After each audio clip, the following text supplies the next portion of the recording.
Fala, meu povo! Sejam bem-vindos a mais um vídeo, dia 6 de dezembro já, meu povo. Dia 6 de dezembro. E os caras estão na correria doida para censurar as redes. Provavelmente até meio do ano que vem, né? Provavelmente esse tipo de conteúdo aqui, pelo que eu tô vendo aí, a própria plataforma não vai querer arriscar o dela, né? Vamos ver, que serão todas, né?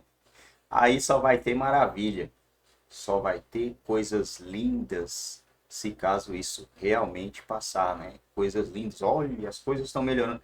A pessoa indo lá pagando 50, 60 conto no arroz, 300 conto na picanha, mas na rede Golobolô vai falar que tá tudo bem. O povo sentindo o peso no bolso, mas na mídia vai estar tudo bem. E o povo vai acabar acatando isso porque o povo vive de narrativas. Estamos de volta ao vivo em Oeste Sem Filtro. A gente segue falando sobre o tema da liberdade de expressão, porque ontem na Câmara, em Brasília, ocorreu o lançamento da Frente Parlamentar em Defesa da Liberdade de Expressão. E agora nós vamos conversar com a presidente dessa frente, a deputada Júlia Zanatta. Deputada, muito boa noite. Seja bem-vinda em Oeste Sem Filtro. Obrigada pela entrevista. Boa noite, Paula. Boa noite a todos da bancada, a todos os espectadores aí que acompanham o Oeste Sem Filtro. Obrigada pela oportunidade. Deputada, eu gostaria de ouvi-la sobre o momento da criação dessa frente. Qual foi o objetivo da criação dessa frente parlamentar em defesa da liberdade de expressão? E, salvo engano, tem cerca aí de 58 propostas relacionadas ao assunto que já tramitam na Câmara dos Deputados. Já existe uma ordem de prioridade para vocês nessa frente de quais seriam os projetos prioritários? Nós recolhemos as assinaturas para essa frente, foram 200 assinaturas de parlamentares e pretendemos agir em bloco, né? Fazer posicionamentos em bloco, cobranças, daí não seria um deputado, dois, ou a bancada do PL, ou a bancada do Novo, seria todos os parlamentares que assinaram e vão participar da Frente Parlamentar da Liberdade de Expressão.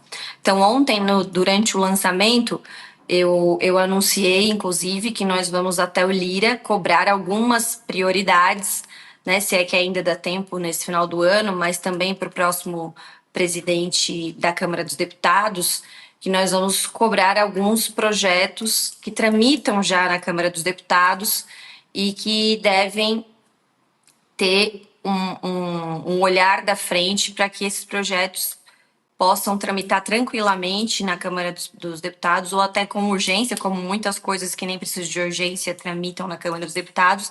E também anunciei que, por exemplo, sobre o que está acontecendo agora no Supremo Tribunal Federal, que é ali a regulamentação das redes sociais, que é censura sim, porque as barbaridades que nós estamos vendo os ministros falarem durante o julgamento demonstra até um desconhecimento de como funcionam as plataformas e a rede social.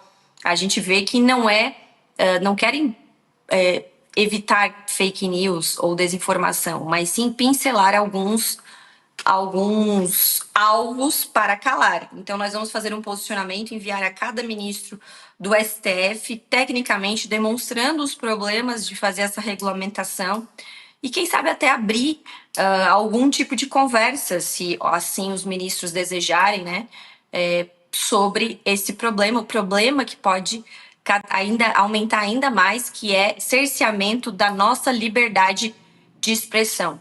Então, a Frente Parlamentar vai buscar essas atividades e também monitorar projetos que não, às vezes nada tem a ver com liberdade de expressão, mas quando você vê um projeto, por exemplo, teve um projeto esse ano sobre segurança nas escolas, e lá no meio do projeto tinha um dispositivo que falava que uma autoridade, que um delegado poderia mandar retirar um conteúdo do ar se fosse alguma coisa relacionada à violência nas escolas, que poderia ali, estava muito abrangente, poderia ser qualquer coisa. Então, nós vamos monitorar cada projeto de lei que vem com uma armadilha que pode cercear a nossa liberdade de expressão. Perfeito, deputada. Deixa eu abrir a rodada aqui para as perguntas dos nossos comentaristas. Silvio Navarro. Deputada, boa noite, prazer revê-la. Deputada, a senhora poderia citar aqui alguns desses projetos? Eu sei que a lista é grande, mas alguns dos projetos de forma objetiva que foram levados, entregues já ao presidente Arthur Lira? Nós não entregamos, não tivemos essa reunião ainda com o presidente Arthur Lira. Pretendemos fazer na semana que vem. Mas tem uma série, por exemplo, tem um projeto de decreto legislativo de minha autoria que barrava que sustava aquele centro de informação que foi criado agora para as eleições municipais, que inclusive inviabilizou a possibilidade dos candidatos patrocinarem, pagarem conteúdo no YouTube para fazer suas propagandas, porque o YouTube falou assim, não, com todas essas regras aqui, eu não consigo nem existir durante a eleição para um candidato, porque fica inviável. Então, tem esse projeto, tem projetos que criam o crime de abuso de autoridade, se derrubarem as redes sociais de um parlamentar, do deputado José Medeiros. Tem o crime também de abuso de autoridade, é um PL do deputado Gilson Marques, que fala sobre crime de abuso de autoridade, tirar do ar qualquer rede social de qualquer pessoa. Então, são esses tipos de projetos que nós queremos levar à frente. Também o PL da anistia, que está nas nossas prioridades, porque versa sobre liberdade de expressão, justamente por anistiar pessoas que simplesmente participaram de manifestações nas ruas, né? Manifestações, enfim, as que ocorreram aqui em Brasília, ou então as que ocorreram em outros estados, pessoas que estão sendo processadas até hoje, algumas que já foram condenadas. Isso versa, sim, também sobre a liberdade de expressão e está na nossa pauta prioritária, lembrando que ficou uma promessa de abrir uma comissão especial sobre esse caso e até agora a gente não viu ter andamento. Perfeito. Deputada, Ana Paula Henkel também está conosco, tem uma pergunta. Boa noite, deputada. Obrigada pela entrevista. Deputada, eu sei que o foco da Frente Parlamentar em Defesa da Liberdade de Expressão é o nosso Congresso. Mas o que eu queria perguntar para a senhora é claro que a gente não dá para esquecer os Twitter Files Brasil, o relatório de 540 páginas produzido pela Câmara dos Estados Unidos, exatamente falando sobre a liberdade de expressão no Brasil. Então, o que eu queria perguntar para a senhora é se há algum documento da frente parlamentar dessas propostas que poderá ser dividido com o Congresso americano e dar a devida fotografia para o mundo, inclusive, sobre o que está acontecendo aqui no Brasil. Boa noite, Ana Paula. Uma satisfação falar contigo. Nós ainda não temos um documento, nós fizemos a instalação hoje da Frente Parlamentar, ontem da Frente Parlamentar, e hoje também fizemos essa audiência pública que vocês estavam noticiando antes de eu entrar, dos 5 anos dos inquéritos das fake news, que faz parte do pacote aí de tudo que estamos vivendo, de cerceamento de liberdades. Mas ontem, no lançamento da frente, alguns participantes, né, estava o doutor André Marcília, alguém sugeriu que nós fizéssemos algumas atividades para divulgar o cerceamento da liberdade de expressão no Brasil em outros lugares. E com certeza, Estados Unidos, mais do que nunca, com a eleição do Trump, será um norte aí para a gente, e nós podemos fazer esse documento sim, mas nós iniciamos os trabalhos ontem. E as nossas primeiras atividades serão essas, de fazer esse posicionamento para os ministros do STF e tentar abrir uma conversa, se é que isso é possível, se é que tem interesse da parte dos ministros. Da nossa parte, tem sim, porque às vezes aquela conversa olho no olho com alguns, né, vale muito mais do que mandar só cartinha, fazer documentos, né? Ter essa interação é importante, nós precisamos abrir esse caminho e tirar desmistificar essa história de que a gente não conversa com os ministros do Supremo, que nós somos radicais, enfim. Acho que, né, nós vamos ver, se não quiserem conversa, vai ficar bem claro, né, qual é o lado que é radical nesse momento. Mas fica a tua dica aí, nós vamos acatar, com certeza. Piotr. Deputada, boa noite. Seja bem-vinda uma vez mais aqui ao Oeste Sem Filtro. O meu questionamento é muito rápido. Eu sei que a frente foi lançada recentemente, ontem, mas eu tenho, neste momento, o Supremo Tribunal Federal discutindo a lei da mordaça em relação às Big Techs. Este é um ponto, porque o presidente do Supremo disse o seguinte, olha só, ministro Barroso, abre aspas, o tribunal aguardou um período bastante razoável a sobrevinda de legislação pelo Congresso por parte do Poder Legislativo. Não ocorrendo, chegou a hora de decidirmos essa matéria, fecha aspas. Ele simplesmente ignorou que o Supremo não legisla. Como o Congresso não fez, ele disse que agora sim o entendimento será o do Supremo Tribunal Federal. Falando em tempo, como, digamos, bloquear mais uma iniciativa do Supremo em legislar ao arrepio do que diz a Constituição e da prerrogativa que é, sim, do Congresso Nacional. Neste caso, obviamente, como em todos os outros. Bom, o ministro Barroso, ele tem até um livro, né, sobre o neoconstitucionalismo. Então, ele é dessa vertente e por isso que ele fala e faz essas coisas cada vez mais, porque ele entende que em nós decidindo não legislar, que é legítimo também do parlamento, ele pode adentrar no tema. A minha opinião nesse momento é que nós não vamos barrar o que eles estão fazendo agora lá no Supremo Tribunal Federal. Nós vamos nos posicionar. Durante o lançamento ontem da Frente Parlamentar, inclusive o deputado Osmar Terra, que é um deputado já de vários mandatos, ele falou, nós, após o Supremo fazer isso, nós vamos ter que dar uma resposta. Né, porque, obviamente, vai vir algo muito pesado, como, por exemplo, a responsabilização das plataformas por conteúdos de terceiro. Então, eu vou lá, posto um conteúdo e a plataforma, a rede social, ele será responsabilizada. O que vai ocasionar com isso? O que vai acontecer com isso? As plataformas vão censurar praticamente tudo. Vão tirar o deles da reta, com certeza, para não serem responsabilizados por conteúdo de terceiro. Então, muita coisa vai ser censurada para que as plataformas não sejam responsabilizadas. Então, a gente, na minha opinião, nós não vamos conseguir barrar. O Supremo vai fazer essa barbaridade que não existe nem em outros países mais autoritários, né, que já são países que são reconhecidamente, que não são democracias, não fizeram isso via judiciário e o Brasil está fazendo.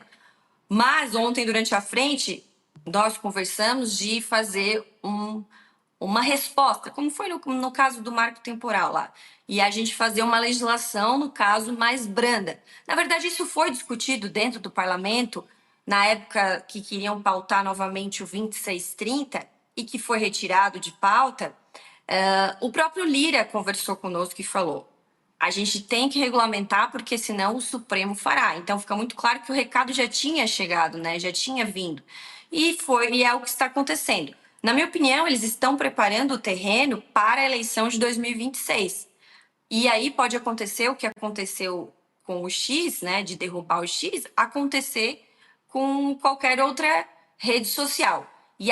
E para mim é o plano perfeito, porque a própria Gleisi Hoffmann, que é presidente do PT, já disse que se não regulamentar, ou seja, censurar a rede social, eles estão trucidados. Então, a tentativa deles vai ser deixar pessoas como eu, como Nicolas, como Eduardo Bolsonaro, como Jair Bolsonaro, como outros nomes aí que acabam tendo voz, fora das redes sociais para tentar aí, nos calar e prejudicar eleitoralmente.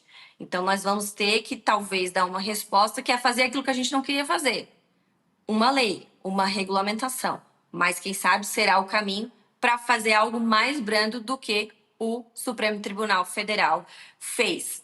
Lembrando que a fala do Lewandowski nessa semana na Comissão de Segurança Pública em relação ao caso do deputado Marcel Van Hatten, em que ele diz que a imunidade parlamentar não é absoluta, mesmo que esteja muito claro lá no artigo 53 a palavra quaisquer, ela se alia ao que acontecia no regime militar, no ato institucional número 5, que falava imunidade parlamentar menos para crimes contra a honra ou os crimes da Lei de Segurança Nacional, né? Outra coisa assim, então ele fala que é um progresso, mas não, é um retrocesso daquilo que eles falam, que tanto criticam, né, o que aconteceu no passado, mas estamos indo para esse caminho que nem o senhor falou aí no início, além do que ele se contradisse, porque hoje falei na audiência pública dos 5 anos do inquérito das fake news,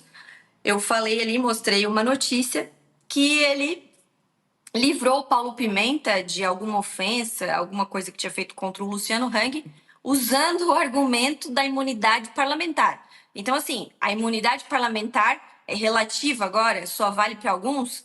Para mim não vale, eu tenho que me calar. Para o Paulo Pimenta ou para outros vale. Então, eles perderam a vergonha totalmente. Eles estão censurando, calando opositores. Como o doutor Enio Viterbo falou hoje na audiência do inquérito das fake news, que usou inclusive um livro do ministro Zanin para explicar isso, falando do lawfare, que é uma instrumentalização do direito para a perseguição de adversários políticos. E o doutor Enio Viterbo, ele pesquisa o Alexandre de Moraes, suas decisões, e ele enquadrou aí nesse lawfare.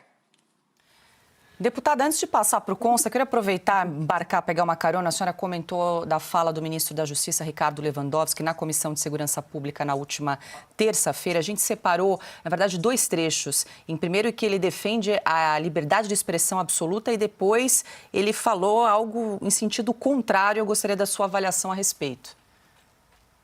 Eu sou um defensor da mais absoluta liberdade de expressão dos parlamentares. Há limites para tudo, não há nenhum direito absoluto, nem o direito à vida, nem o direito à liberdade, e muito menos o direito à livre expressão parlamentar.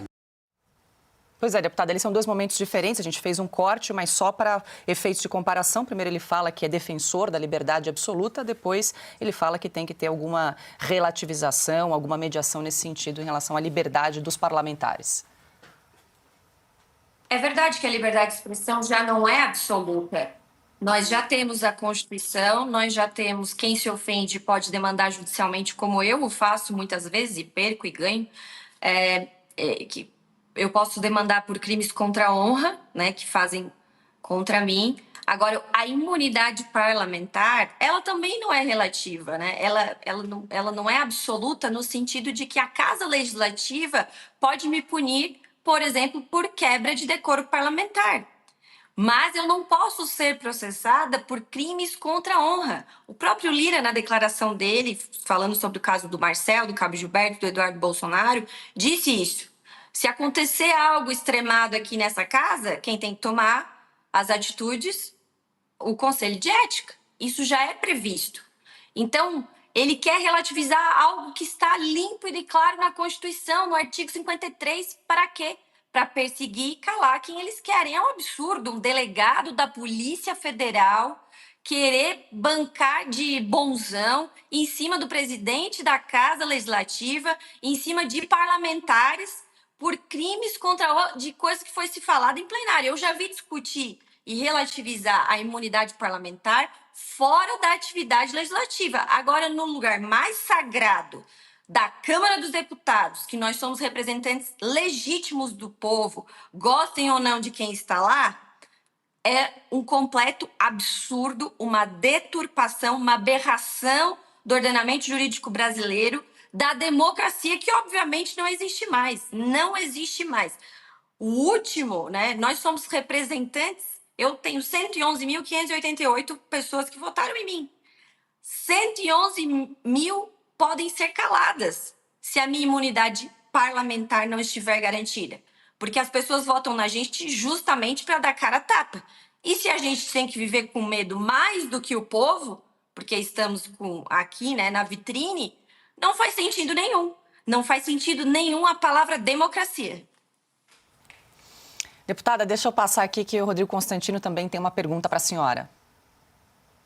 Boa noite, deputada. Pois é, né? E o Ricardo Lewandowski ainda veio com essa de que parlamento vem de parlar, que segundo ele, não sei de onde tirou essa definição, é falar de forma civilizada. Mas nós temos aí o print do que a senhora acabou de mencionar, mostrando a contradição. Pelo visto, quando o deputado é de esquerda e não fala de forma tão civilizada contra um empresário chamado de bolsonarista, aí tudo bem.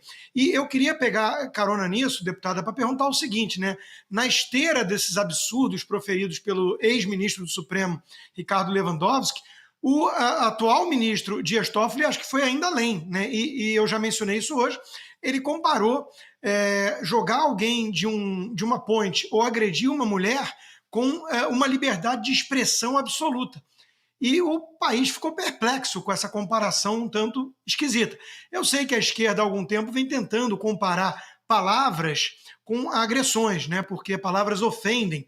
E eu lembro do tempo em que os progressistas eram, por exemplo, da ACLU, que é uma entidade criada em 1920 para defender a liberdade de expressão de qualquer um.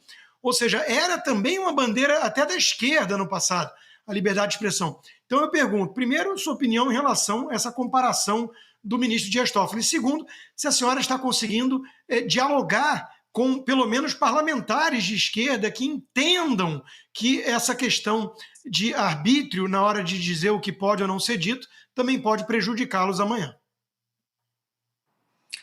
Olha, eu tenho até dificuldade, porque a minha vontade é adjetivar o ministro Dias Toffoli de maneira não educada com essa comparação que ele fez, porque é coisa de quinta série isso aí, né? Então, eu prefiro não ir além para não ser deselegante, mas não é inteligente, não, acho que não foi nem canalice da parte dele, mas sim falta de inteligência fazer uma comparação absurda dessa que ele fez sobre liberdade de expressão e sobre jogar alguém da ponte, né? Um policial que jogou ali numa cena, inclusive, né, lamentável.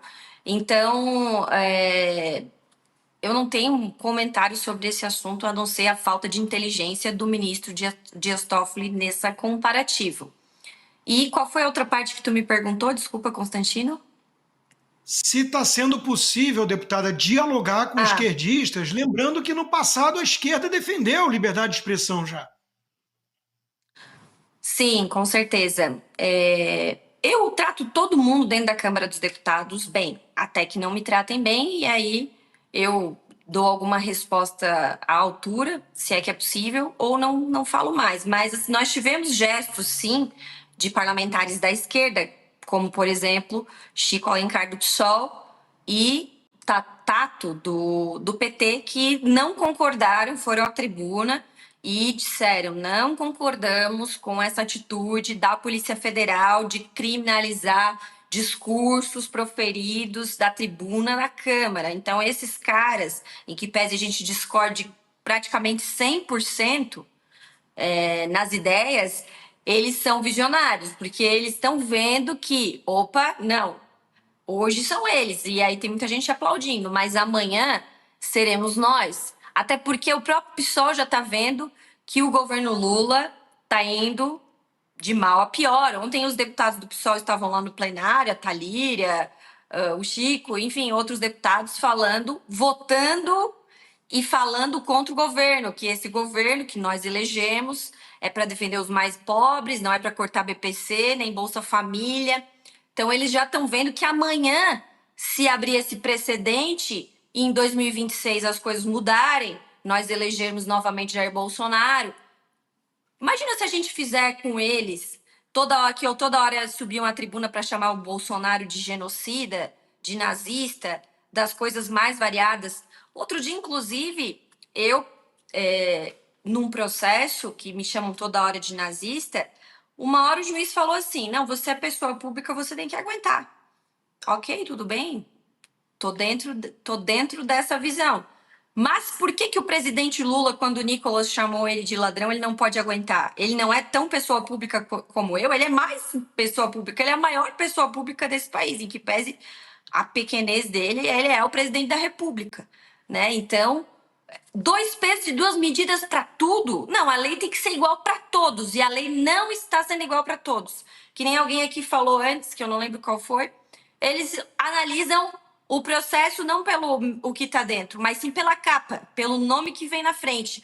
E um país sem justiça, que é o que a gente está vivendo hoje, produz o crime sem castigo, produz o castigo sem crime. Bom, pessoal, é isso aí, né, meu povo? Os caras querem regular as redes, regular a verdade, porque com a verdade eles não conseguem vencer. E o mal, eles não tá nem aí. Você já viu o mal se preocupar em fazer a coisa do jeito certo? Não. O mal, ele só preocupa em bem-estar próprio. Se ele for estar bem, se for dar certo para ele as coisas desse jeito, é maravilhoso para eles. Eles não estão nem aí para as outras pessoas. Infelizmente, né? É o que nós estamos tendo. Os caras querem acabar com a liberdade do povo brasileiro. E eu temo que isso é um sinal de que eles não vão mais sair dessas cadeiras aí que eles estão sentados nela. Bom demais, né? Vida boa, tudo de boa. E, cara, isso foi startado por conta do Bolsonaro, né? Foi um start que o Bolsonaro conseguiu dar aí nessa turma. Eles não estavam preocupados, tanto é que o Barbudinho, eles colocaram o Barbudinho elegível agora, né? Porque ele falou, cara, esse cara aí, agora, esses 4 anos aqui, ele pode até não ter conseguido nada, mas ele vai conseguir. Ele vai fazer aquilo que ele está querendo fazer, ele vai querer mudar as regras do sistema.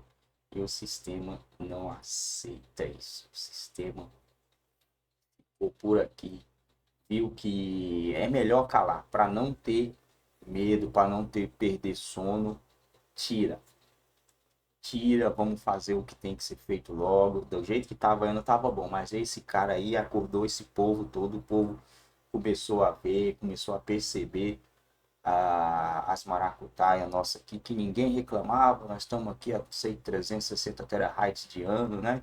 Ninguém reclamava, tava tudo maravilhoso. Aí vem esse cara, abre o olho do povo, chama o povo para ser patriota, né? E agora azedou para nós. Vamos ter que calar a população.